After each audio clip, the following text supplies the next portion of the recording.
All right, everybody, we are back with the Instant Classic Wrestling Podcast, the only podcast that is always, and I mean always, an instant classic.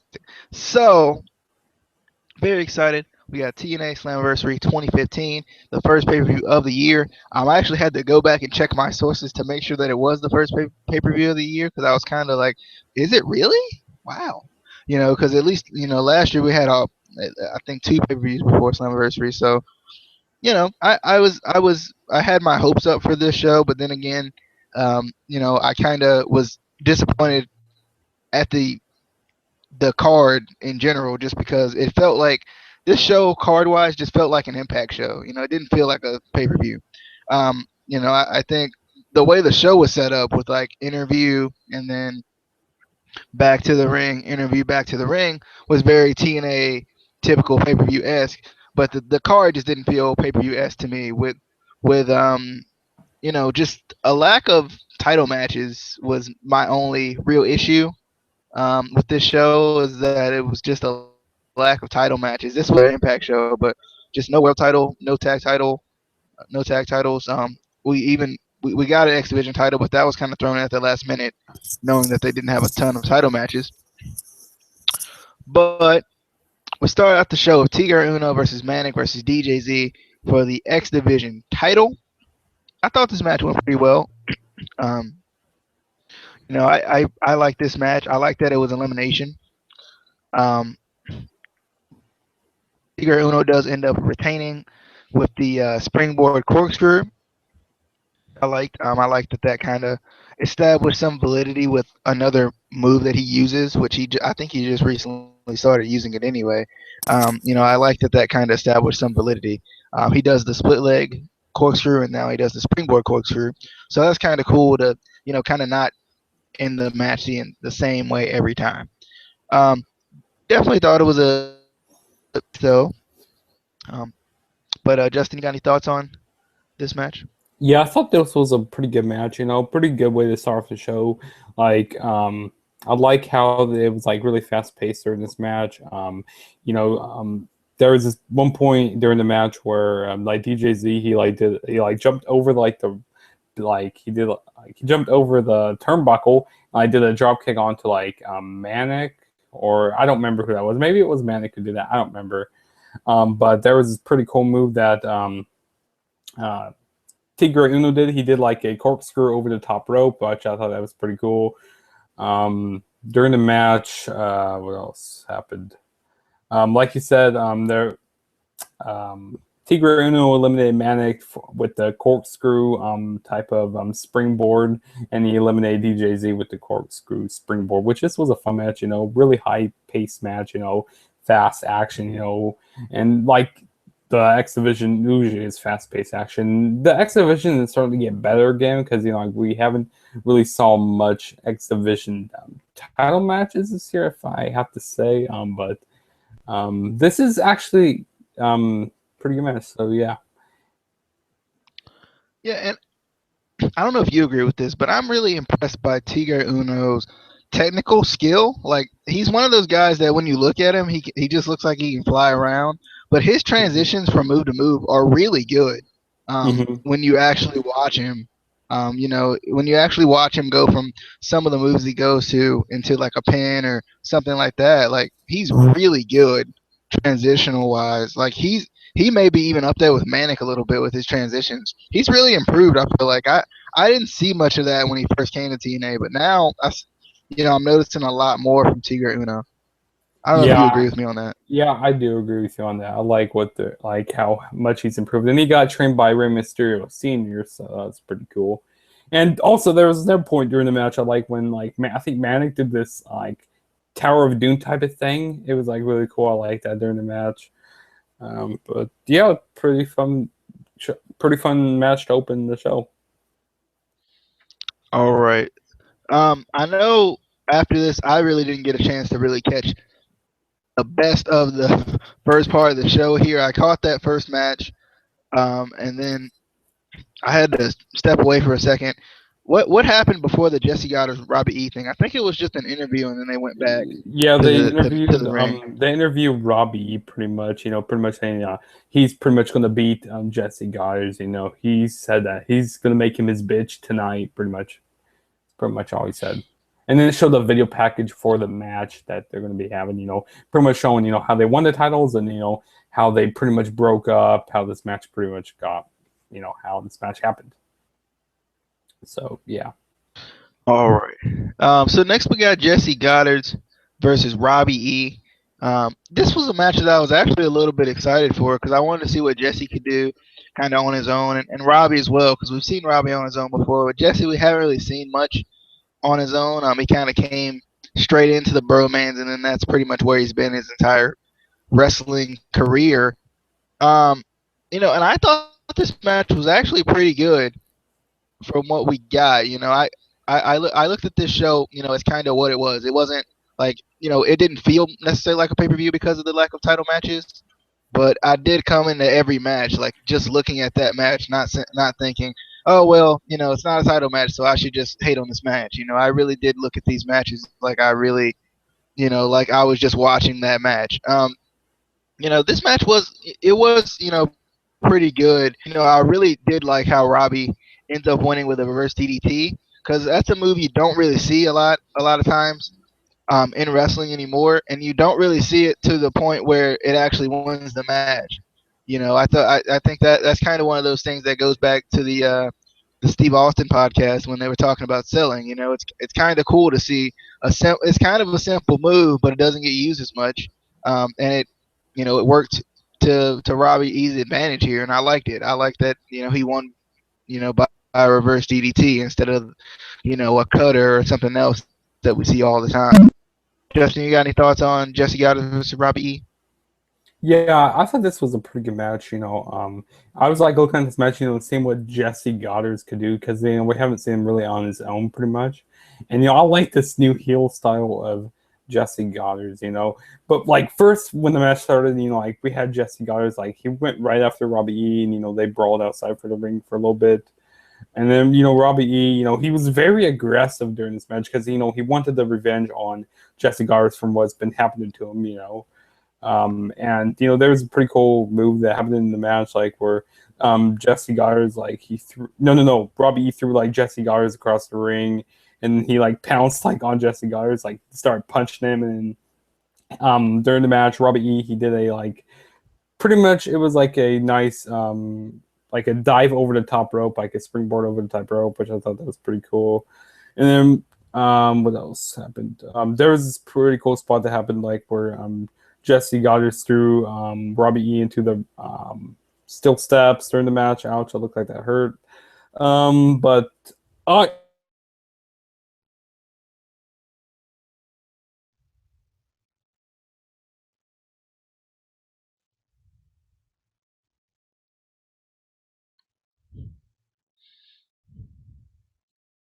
Oh no, not the technical difficulties.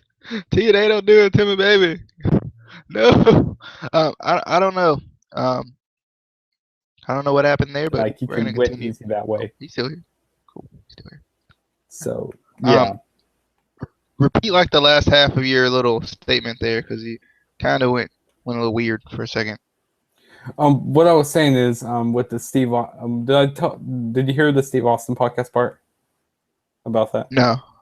But what pretty much the winner of the match was, Robbie E. He wins by the reverse DDT, and like I really didn't expect him to win that way, which because like you talked about the Steve Austin podcast, with not selling finishers and stuff.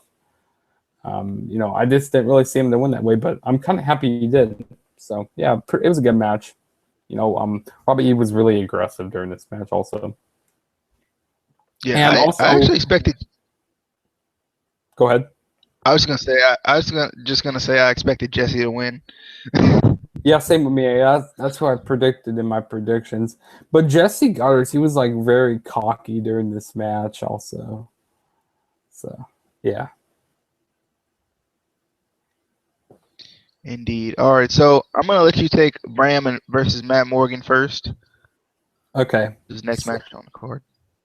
Okay, so the next match we had was Bram versus Matt Morgan, and pretty much Matt Morgan came out and he pretty much offered him, like to have a street fight, and pretty much Matt Bram agreed to that. So pretty much right out of the gate, like they went very slow at the beginning of this match, like very very slow. I wasn't really big fan of this match. During the match, Matt Morgan he hit like a leg drop off the apron, and then Bram he went under the ring and he brought out a like turnbuckle, the things he'd been bringing out on impacts, and he hit Matt Morgan in the midsection, and he pretty much took control of Matt Morgan. And then we had let's see here. And then Bram he brought out some trash cans and he brought out some cookie sheets, and he just pretty much used the weapons on him. And then Matt Morgan, he hit like a nice headbutt on him. Like it was cool. I like how he did that. Like it's kind of hard to explain how he did this kind of type of headbutt, but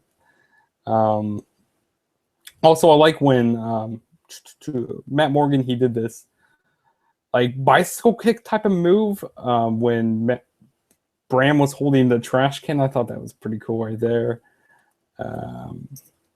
But the winner of the match was Bram. He wins by the brighter side of suffering when it was on the steel chair. So yeah, I mean, it wasn't the best match, but two big guys going at it. Like I don't really like when two big guys go at it more in like professional wrestling, because you like the smaller guys, on this day of wrestling. But yeah. Yeah, this match, I was excited going into this match because I really, really, really like Matt Morgan, and I like Bram as well. And it wasn't that it was a bad match; it was just kind of just okay. I think there were a lot of other things they could have did they didn't do. With the street fight type of rules. A lot of those things that like Abyss would do during a Monsters Ball that we didn't really see in this match. They could have brought out. That bicycle kick into the trash can looked. I really like that move. The crowd just was dead at that point. Yeah. Like when that move happened, I'm like, I don't like the Orlando crowd anyway. But I just think Slammiversary for the one of the only pay-per-views you're gonna do this year, I think you gotta get out of Orlando. I mean, go to the UK or something. Like, dude, you can't stay in Orlando like that. Like, even if they had a really really good show, I feel like no one would have appreciated it because of the fans. It's just Orlando fans are so rude. You want to know why? Because they never sit down during the matches. They're always the people who are front row. They're always standing up during all the matches, which I would be pissed off if I was there, because I would be telling those fans to sit down, because I would not like that, because I want to enjoy the show, actually watch the show. So yeah.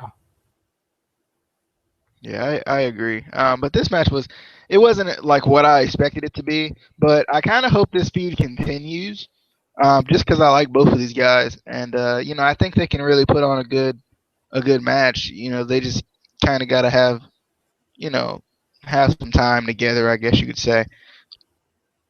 Next after that, we got Austin. Yes.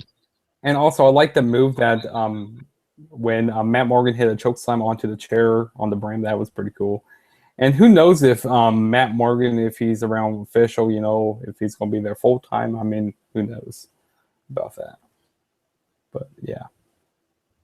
Yeah, indeed. So next we got a pretty good match here with Austin Aries versus Davey Richards, which is to be expected with these two guys. I'm definitely a big time fan of both of these guys, watching these guys, compete. But we got that kind of technical but back and forth start by these two guys. It kind of gets going in a hurry. Aries does try to go outside and slow it down a bit because he wants to establish that fast pace when he wants to establish that fast pace. Aries kind of running away from everything possible, suicide dives, whatever. Um, After a little bit of time here with some different things that happened, I like the kind of return type of a thing that they did here with like one guy does a move and then the other guy does a move that's similar. Aries did a springboard elbow, not a springboard, but a like a handspring off the ropes back elbow, and then Richards came back and did a handspring round kick. I kind of like that how they played off of each other in that way. Um, at one point in this match, I think I'm probably thinking about the I'm actually thinking about the Full Metal Mayhem. Never mind. um, but Richards does hit a corner elbow, and then Aries comes back and hit his corner drop kick. So that's kind of a similar thing to what I was saying before with that. They kind of just played off of each other really well in this match. But Roode comes out to kind of cheer on his partner here. Eddie Edwards tries to even the odds. That distraction causes Aries to roll up Davey Richards for the win here. This is one time when I kind of don't mind the roll up. I wish it wouldn't have ended with a roll up, but then again, it's one of those things where if you think about it, the heels got to win the way the heels win. Only other way they could have won this as heels is if Roode threw something in, and they got the ref distracted or something like that. But definitely this match was really good. I definitely like this match.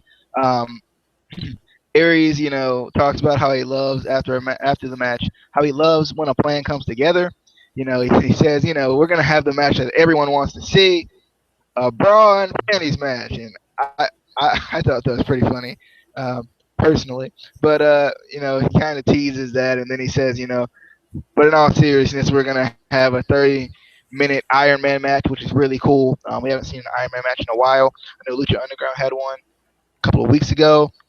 So I think this is kind of a cool way to end this series. Whoever can get the most falls kind of wins, and it kind of goes back to the series too. You're playing for falls in the series anyway, so it kind of is a good way to end it. The Pope, chooses the heels. Tenay kind of picks the Wolves to win the last match. So that was kind of a cool little thing there. I like this match though. It was a pretty good match. Any thoughts on Austin Aries versus Davey Richards? Yeah, this was a very good match. This was probably one of the best matches of the night, in my opinion. But during the match, like the picture kept freezing out for me. Did that happen for you during the match? Um, no, Yeah, the I don't picture think it kept did. like freezing out, and that kind of took away from the match a little bit for me because like maybe if the picture wasn't freezing, like the match could have been a little better for me because like I didn't see some of the moves that happened. But like they would just went back and forth during this match. They did a lot of chain grapples together. I like during the match where they did this like back to back like type of moves. One person ups each other. Like I like when Davey Richards did this suicide dive, and then Austin Aries did a suicide dive, and they both do like missile drop kicks off the top rope. I like that. Just trying to one up each other. Like you said with the ending, with Roode coming out, to distract Davey Richards, and then Eddie Edwards coming out to pretty much what you might call it, even out the odds. And then we got Austin Aries getting the roll up, which I kind of like that. The Hills getting the win here, which I like that. And I like after the match, how they said, "Oh, we're gonna choose a bra and panties match." No, but they actually choose a 30-minute Ironman match, which I'm so happy for. Which we already know who's going to win it pretty much, but I'm not going to tell that right now. So yeah, it was a good match and fun. Very high-paced match. One of the best matches of the night, in my opinion. Alrighty. So next we get an interview with EY. So it's going to be interesting, right? EY says, "I'm ready to be the new king of the mountain." He says, "Global, television, X, tag titles. I've held them all."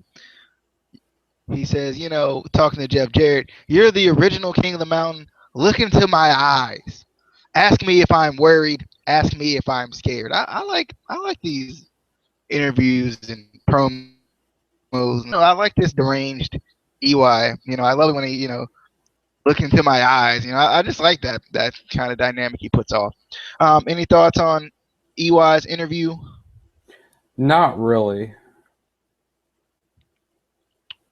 Alrighty.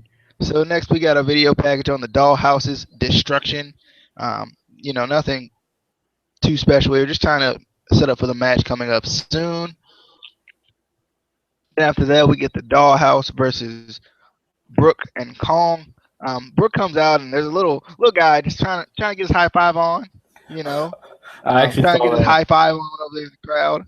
Yeah, trying to get his high five on in the crowd, and Brooke's not even paying attention. You gotta give the little guy a high five. Come on, she didn't give anyone high fives actually. Like there were like a couple of other fans that were like, "Come on, Brooke, come on," And she no high wasn't even paying fives at all. attention. Yeah. Yeah, she was not paying attention at all. You know, I mean, she gonna disrespect you. You might as well just, you know. I'm just kidding. Don't do it. Don't do it, kids. Not nice. Anyway, Uh, um, the Dollhouse tries to use the numbers game, but Kong and Brooke, fight that off. Jay tries to get it going, but her and Marty take a splash from Kong while they were on top of each other. Looked like that was pretty painful. Brooke tries to use her speed, but the numbers game gets the best of her again. Corner a little bit, but Kong does eventually get tagged in. But the ref, he didn't see it, so it's not official. Um, you know, Brooks' side splash does get Kong in, and that side splash that like running sideways crossbody that Bray Wyatt does, like that. Kong does an awesome Kong. Oh man, Kong does a crossbody on Jade, and I think she almost killed her. Jade almost died tonight. By Please don't die. Please. all the Kong that fell on her. All the Kong. Anyway, we got a little miscommunication about the Dollhouse, and then we get the Butterface Maker for the win by Brooke. So Brooke does get the pin, kind of setting us up for the championship match going into bell to bell. So any thoughts on this match here?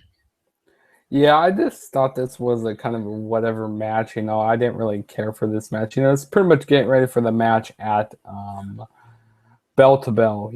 For the triple threat match. But pretty much the Dollhouse they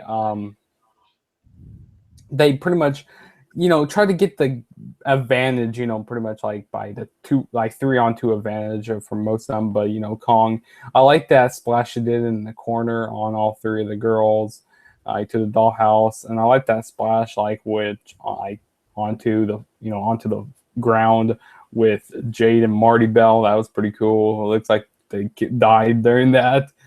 I was like, "Champ, please don't die" during that match when Marty Bell got splashed on by Kong. That was just crazy. But pretty much the Dollhouse, they dominated Brooke during the whole match, but then. I like when Brooke did this double clothesline off the top rope. I thought that was pretty cool. But the winners of the match were Brooke and Awesome Kong when Brooke hits like the Butterface. What's it called again? Butterface Maker. Butterface Maker. I just call it Face Buster off the top rope. That's pretty much all it is. But yeah, I thought this was a kind of a whatever match. I didn't really care for it. So yeah. All right. So next we get an interview with Magnus, and I really like this interview. He says two of the largest stars shine bright for the last time. For 6 years in this company has been my home, and I've grew up in this company, and I'm proud of it. Tonight, talking to James Storm, I don't hate you, but I love my family. I have to believe that love is stronger than hate. He says the devil can't catch me tonight because he's already inside. I really like this interview because it kind of brought that realism into wrestling. At times I feel like as wrestling fans, you they kind of try to keep you out in the dark, even though you do know a lot of what's going on in the background.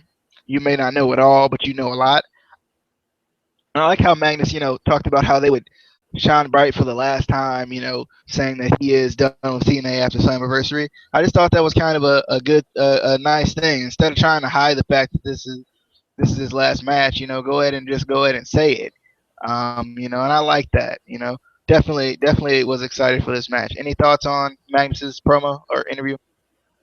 I liked the interview. It's pretty good. Pretty much saying that it's pretty much his last match. Like and he didn't care what he was pretty much going to do to James Storm tonight. So yeah. Alrighty, so next we get Magnus versus James Storm, the good old cowboy. James Storm, and if he's really leaving TNA, I'm gonna miss the man. I like Magnus as well, but definitely good old beer drinking cowboy. Gotta love James Storm. But they attack each other outside of the ring. We get a back body drop through a table by Storm, Russian leg sweep on the guardrail. Storm, Storm getting a little thirsty during the match. You got to keep hydrated. That's the name of the game. Keep hydrated. So he grabs him a beer that he just happens to conveniently keep under the ring. One beer, just one. Just keeps his one beer under the ring. Not even a whole pack or anything. Just one. Um, and he gets in a scuffle with Matthews a little bit. Um, Magnus catapults. This moment hurt me a little bit. Catapults Storm off the bottom of the table. There's a little slingshot off the bottom of the table, and I was like, "Ow!" Again, please. Um, and then the fighting goes outside of the ring, causes the LED boards in the arena and stuff to mess up, and then the power bomb through the table by Magnus. We get a nice Heyman's DDT, similar to what Randy Orton does by James Storm, which looked really nice. Storm kind of jawing off to Earl, but Earl ain't having that. He pushes back. Then Magnus does come back into the picture here. Magnus elbows himself through a table, kind of similar to how I play WWE 2K15. Engine mode, and you try to go for the diving move, they're gonna move. So especially those first 3 times, they're gonna move. So Magnus does a WWE 2K15 there and puts himself through the table. Then Magnus comes back with the spinning back suplex, which was nice. Kind of a spinning back suplex clothesline type of a thing. I don't even know what to call that thing. But, Earl was kind of hit a little bit here, kind of in the fray. Storm has some powder, some smelling salts, something. But it's not good for the eyes, so look out. He throws it, and it hits both Magnus and Earl. And then we get the last call, super kick for 2. We get the spinning back suplex again for 2 as Storm looks for the cowboy bell shot. This was Magnus kind of taking control once again. Storm hits him with the cowbell. We get 2 last call super kicks, and I definitely thought it was over here, but that ended up being for 2. Storm brings out toys, which is the guardrail. He puts it between the 2 chairs. Then we get a superplex on the guardrail for 2. And then they go for kind of a beer bottle shot. Both men, they grab their beer bottles, their respective swords here. They swing at each other. They both hit each other at the same time. They fall into a pin cover, and Storm actually falls on top. So Storm does end up winning. I kind of like that finish a little bit because this being their last match, it kind of doesn't make anyone look terrible. If this is their last match, you're thinking about it logically, it doesn't make either of them look terrible. They hit each other at the same time. Storm just happened to fall on Magnus. It's not a bad thing. The crowd, once again, please, will you wake up? Like, I wish Storm would have went into the crowd and threw some of those salts on them so they would visualize what they're watching in this match. Because sometimes they were into the match, and other times they're sleep. And I'm like, why are you sleeping? Get up, cheer, do something. It's just frustrating to see. This match was really good. There are a lot of really just cool spots in this match, and just didn't ever get the credit for it anymore. Did TNA in this match? Neither of these guys, especially for their last match, you would think the crowd would be like, yeah, it's their last match. Let's cheer for them. Let's cheer them on the way out. You wouldn't see that with a Ring of Honor crowd. If they knew someone was leaving, they're gonna cheer them until they take their last walk down the ramp. I don't know. It's just frustrating to me. Any thoughts on this match? Yeah, I thought this match was very good. James Storm versus Magnus. During the match, Magnus and Storm, they started brawling outside the ring at the beginning. Then, I think Magnus, he brought like a water bottle into it, and he smashes the water bottle over James Storm head. I thought that was pretty cool during the match, and they fought during the crowd during the match. Magnus was going for a power bomb, and then Storm does a back body drop onto the table in the crowd, and all my food all my food goes flying everywhere. Like all of oh my.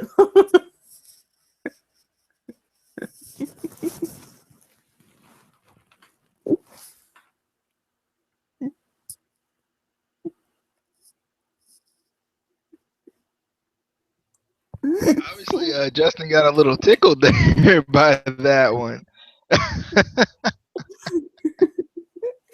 Go on, man. he's he's struggling over there. I I just he can't even contain himself. I really did think this match was really good. I just disappointed in the crowd, man. Come on, man.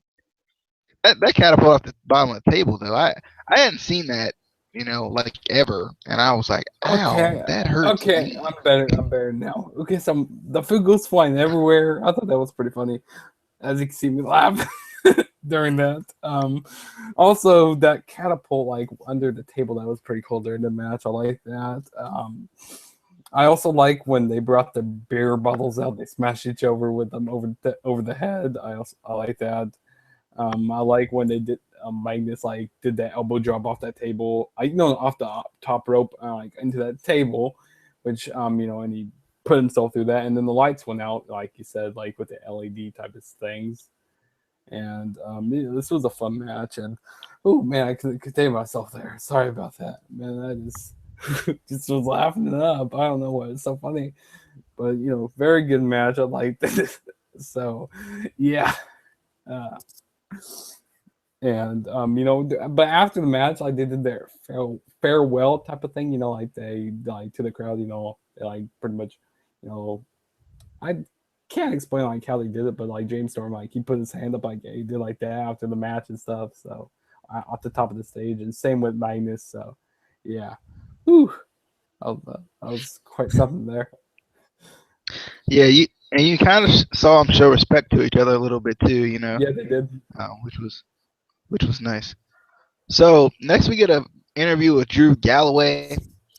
He talks about how the BDC will disband at Bell to Bell, but for the night, this is his first TNA pay per view. This is the biggest event of his career. He says tonight, this is about a kid from a small country getting to live his dream, and tonight, Drew Galloway becomes the king of the mountain. Thought it was pretty good. I like anything with Drew Galloway. Loved him in WWE, especially under that Chosen One thing. So definitely still loving him in TNA, and loving that he's getting a chance to actually show what he can do too. Any thoughts on this interview? Not really. No. All right. So after that, the commentators continue to play up the technical difficulties, which was actually legit technical difficulties. It wasn't like just a play, but I mean, at least they did show some consistency with it. Kind of basing it off of the match. Even though it lasted throughout the rest of the night, they did at least have some consist. They would just be messing up with the audio and then not say anything. People would be mad, but people were still mad that they said something about it and tried to give some sort of legitimate reason for it. But I don't know. Any thoughts on that? And I'm also going to give you the tag team match that you loved so much. I'm going to give you that while I plug in my computer. Um, I don't really have anything to say, but actually, yes, I do have something to say about that. They about them losing the audio, and they showed them cleaning the ring after that. I thought that was pretty funny. I just started like going, like, well, this is bad right now. This is a waste. Like this is bad for TNA right now. Bad, bad, bad. But okay, now we're moving on to the EC3 and Tyrus versus Mr. Anderson and Lashley. I really did not like this match at all. This match was completely bad in my opinion. Like during the match, I don't even have much notes for this match, really. So yeah, Lashley, there's a few notes I have for this match. Like Lashley hit a nice suplex during this match. I just don't like Tyrus. Please get Tyrus off my screen. I hate Tyrus, in my opinion. But the winners of the match were EC3 and Tyrus. I don't really have much else to say about this match. EC3 wins by the 1%er, and it's pretty much getting ready for bell to bell when he faces Kurt Angle. So yeah, I mean, I don't really have anything else to say about this match.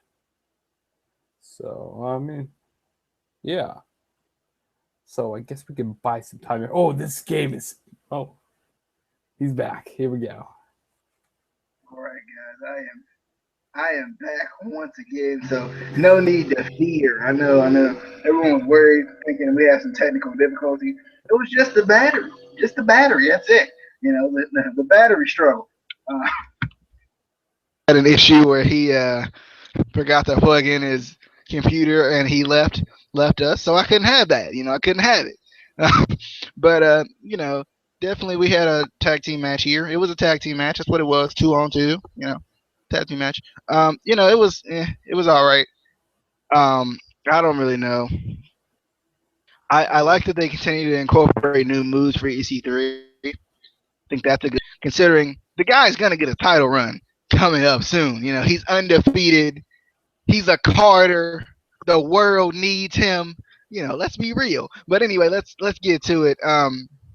Definitely kind of a you know I like the beginning of this match where they're kind of playing mind games with EC3, Anderson, and Lashley. They would do like these technical moves, and then they'd be like 2 points, and that was kind of a play off the amateur wrestling um, point system. I'm pretty sure. I thought that was kind of funny. I noticed it right away, and I was like, "What is this 2 points thing?" And then I thought about it a little bit, and I was like, "Oh, okay, that's kind of cool."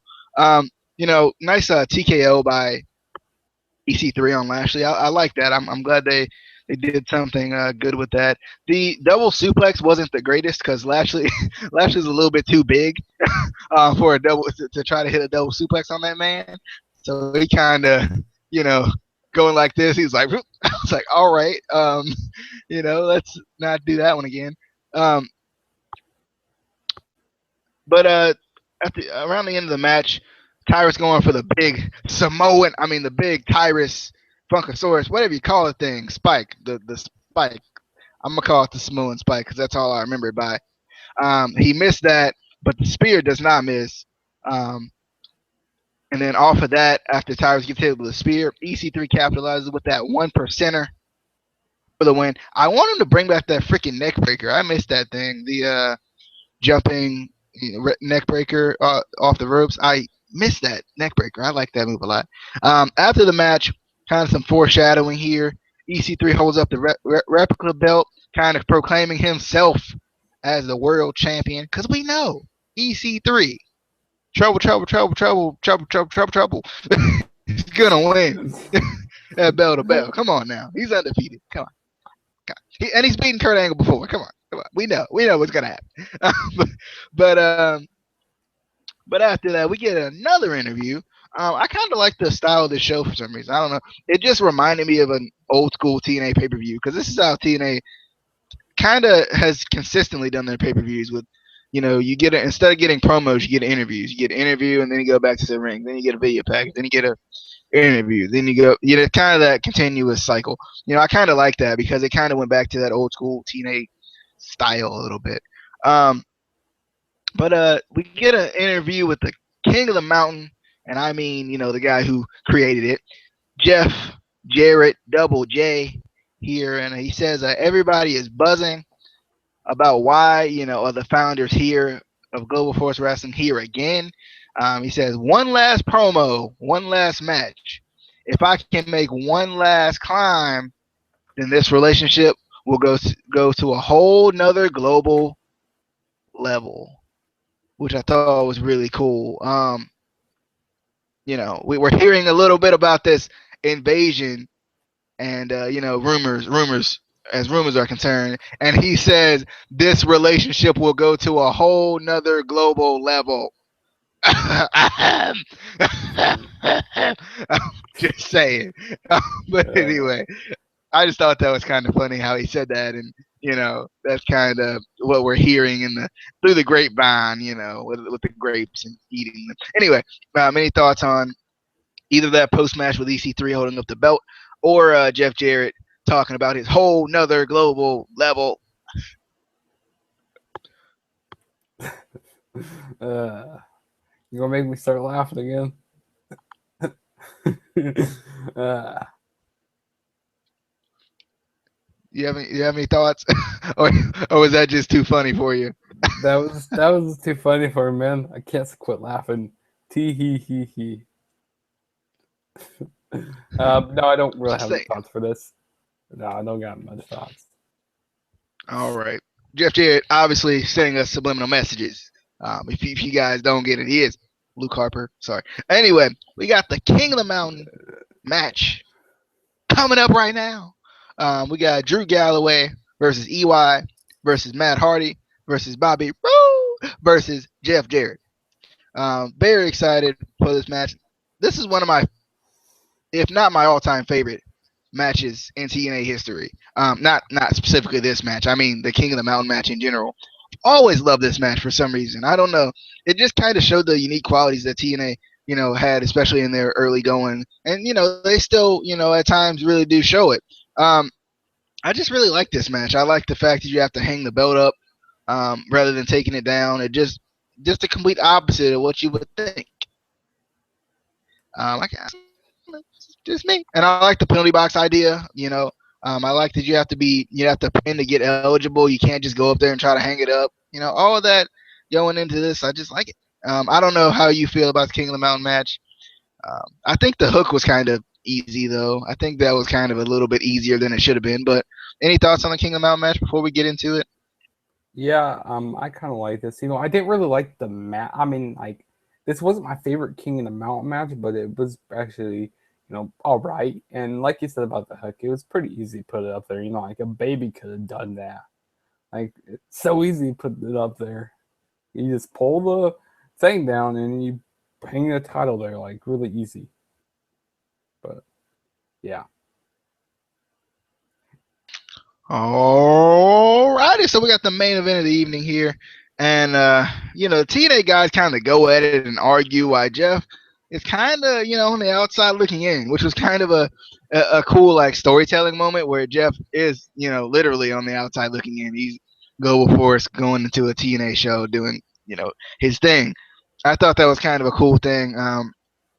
Jarrett does finally get his chance, and he has to hit the strut, baby. So I thought that was pretty cool.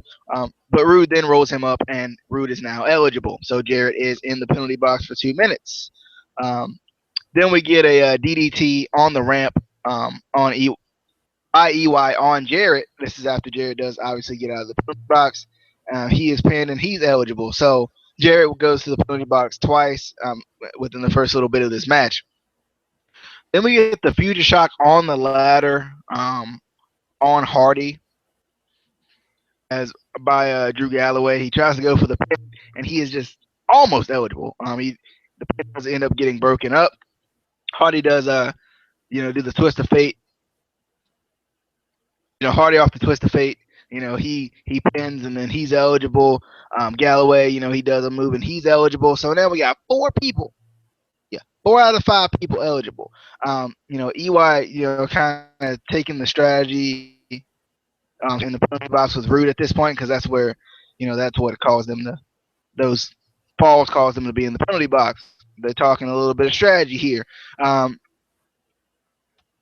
Jarrett knocks, both of the 2 men left in the ring, which was Galloway and Hardy off the ladder, and tries to, be eligible off the stroke, but it still just doesn't happen. Hardy's twist of fate was reversed into the stroke, but Jeff Jarrett still just can't fight through it. He can't fight through it.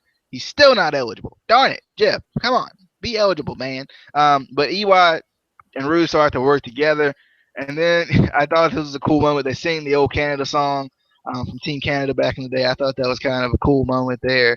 Kind of giving you a little nostalgia there. EY does turn, but both of them end up being taken out of the ring anyway. So it didn't really matter. Jarrett hits a nice Tower of Doom. Get the pin on Galloway and Matt. So Jarrett still not eligible. EY does get the guitar, much to the chagrin of Karen Jarrett at this point. but Jarrett does steal that guitar from him. He hits Roode, and now Jarrett finally, ironically enough, off a guitar shot, is eligible. EY hits a hit kind of fighting on the apron here, and EY hits a pile driver on a ladder on the outside of the ring, and I was like, "Ow." Can you not do that again, EY? That hurts a little bit. I like that. That's kind of a move you don't see a lot. Love the J Drew through the table, and I also love this pile driver on the ladder. And then we get a Galloway's on the top of the penalty box. He sentons on everyone, does not care at all.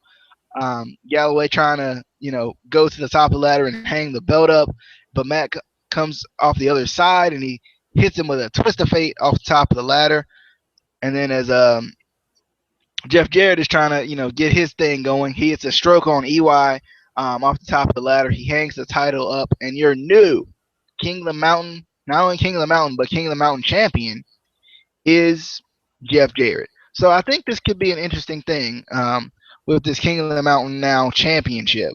I think if they do a merger between these two, they could do a title, where it is definitely interpromotional because it is the Legends title, TV title, and global title, I think it was. So, they could do something like that. I think that would be cool. And I have heard reports that Jeff Jarrett is going to defend the title on Global Force Wrestling. So that's kind of interesting too. Do you have any thoughts on, the King of the Mountain match? Yes, I do, man. Okay, so this match was very fun. I liked it. So first off, everybody spilled out to the floor at the beginning of the match, and like you said, pretty much, Jeff Jarrett was the one, like looking like the outside looking in, pretty much.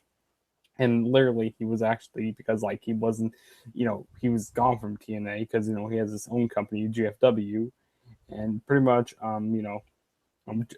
Bobby Roode rolls up EY, and then so not EY, sorry, Jeff Jarrett. So Jeff Jarrett goes to the penalty box for 2 minutes, and then he gets out, and then EY hits a DDT on Jeff Jarrett. So he goes back to the penalty box for another 2 minutes, and he finally gets back out. And I like that move that Hardy did. Like he did. I like when he did the side effect on Roode, and then Roode also he had a nice like spine buster on Roode during the match, and then EY attacked Jeff Jarrett outside the ring, and then EY hit a nice yeah, I said that already. What else? How did? Oh yeah, how did Drew? Oh yeah, Drew Galloway's became eligible when he did a roll up, and then Matt Hardy became eligible when he did a twist of fate on both, and then so Team Canada pretty much Bobby Roode and EY got inside the cage, and they were like you said, they were pretty much strategizing what they're going to be doing, and then pretty much like you said, Jeff Jarrett he hit Bobby Roode with the title. I mean, not the title, freak. What the heck am I saying right now? It's late right now, sorry. But pretty much Jeff Jarrett hits him with the guitar, and pretty much that's how he became eligible. And I like that pile driver that EY did onto the ladder. Ouch, I looked like that hurt. It even hurt DJ. It hurt his head when that happened during the match. I like that senton off of the top of the cage. That was pretty cool. Yeah, DJ still have some effect. He's has concussion from that. But the win in the match was Jeff Jarrett, and he is your new King of the Mountain champion. So I'm pretty excited to see what they're going to be doing here. Is he going to be defending title? Is there going to be some invasion angle? Like, what are they going to be doing with this? So yeah, this was a good show. So I mean, it wasn't the best pay per view, but it is what it is, pretty much. So yeah, Definitely. I think I think this show it wasn't bad. We had a comment from Clover Cloud, I think it is. And he said he pretty much liked all the matches except for Bram and Morgan and Jesse and old Robbie. So I didn't think the show was that bad. I thought it was pretty. I liked it personally, but it was the first pay per view of the year, so I didn't have anything to compare it to. Well, they had You those know, one night onlys also. yeah, yeah, I forget about those because I don't really get to watch them. But definitely, I want to see what TNA is going to do for Bound for Glory because I know it's going to probably be the next one, and it's going to be the last one of the year for TNA. Just hoping they kind of get back on their feet a little bit. People are disappointed in them. They're losing a lot of talent, so hopefully they can get back on their feet like they need to. Um, because as a wrestling fan, I think we need as many wrestling companies as we can. We need as much to choose from as we can get. Regardless of what it is. So definitely, I'm excited to see what's going to happen in the future with TNA and Slammiversary, and definitely Bound for Glory. Um, Bell to Bell is on Wednesday. That'll be good. It'll probably feel more like Slammiversary than Slammiversary did, but that's kind of how it goes. I don't know. I think my personal opinion on it is it's probably not even mostly TNA's fault that it happened this way. I feel like Destination America has a lot of they probably didn't want them to defend the title on pay per view. They said, just do it on Wednesday. So that's probably what it was. But Justin, you got any final thoughts before we get out of here? Yeah, hopefully they can make it to Bound for Glory. Like that'd be pretty awesome if they still make it to Bound for Glory. Like because they pretty much said September is supposed to be the last time the contract's supposed to run up with Destination America, but I'm actually pretty excited for Bell to Bell. It's going to be a good show. It's going to feel like more than Slammiversary did. One thing I don't know why they just didn't put Slammiversary last Sunday. In my opinion, they should have did it last Sunday. But then was there a WWE show last Sunday? No, it was because it was Father's Day. Oh, That's why it wasn't Father's last Day. Sunday. But they should have did it last Sunday. Then they could have had the title matches there. But Well, the thing is, they had it all set up. yeah, Like it was set up really well in the Slammiversary was the weird yeah. part. Like the tag title series would end up ending at Slammiversary. Mm-hmm. The world title match ended up. Eddie Edwards wasn't supposed to be there, but he was there anyway, which was weird. Like wait, since they couldn't do the match, because someone said that Eddie Edwards was supposed to be there. Yeah, I just thought it was weird, and the spoilers, I don't understand. It, I just don't understand. But yeah, Yeah, I hope Tina can find some way to control the spoilers. I don't know. It's kind of hard though because they're pretty much everywhere. So hope you guys enjoyed. If you did, leave a comment. If you didn't, leave a comment. Either way, just tell us your thoughts on the show. As far as Slammiversary is concerned, I tell me what you thought appreciate of me everybody being out of coming. control. What? Tell me what you thought about me being out of control without laughing. Yeah, complain about how out of control Justin was laughing. um, tell us if you missed Casey because he wasn't here, which is kind of weird. But we'll see you guys in the near future. Subscribe if you haven't already for more of this TNA good things. So I'll see you guys later.